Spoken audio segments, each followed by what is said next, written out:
Pagka namatay ka, yung mga kaluluwa na yan ng mga tao ay merong kinalalagyan yan. Hindi pwedeng bumalik yan, hindi pwedeng gumalagala yan.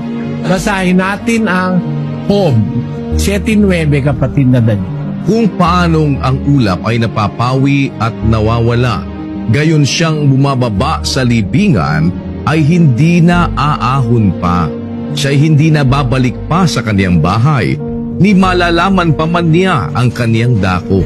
Yung bumababa ang wika sa libingan, hindi na babalik pa sa kanyang bahay, ni malalaman pa man ang kanyang dako. Ang tao pag namatay na, hindi na makakabalik sa bahay. Kaya yung kaluluwa raw bumabalik sa bahay, hindi totoo yun, kapatid.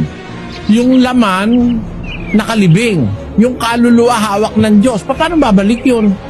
Hindi naman papabalikin ng Diyos yun.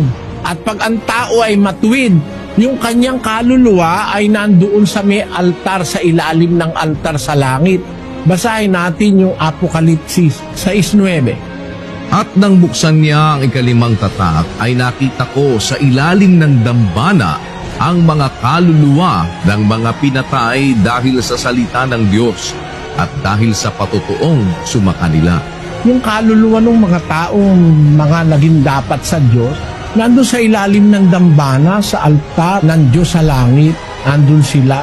Pinagpapahinga sila ng Diyos. Tuloy natin, kapatid na Daniel. At sila'y sumigaw ng tinig na malakas na nagsasabi, "Hanggang kailan, O Panginoong banal at totoo, hindi mo hahatulan at ipaghihiganti ang aming dugo sa mga nananahan sa ibabaw ng lupa?"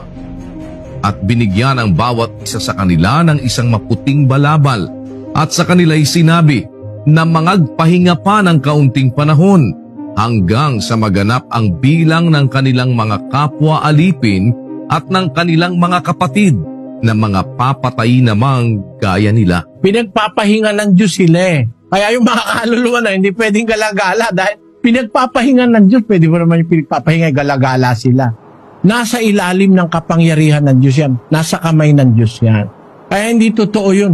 Walang posibilidad na ang kaluluwa gumagala. Pero ba't nakikita mo merong sinasaniban? Hindi kaluluwa sumasanib doon. Espiritu ang sumasanib doon. Dalawang klase ang espiritu. Espiritu ng demonyo at espiritu na galing sa Diyos.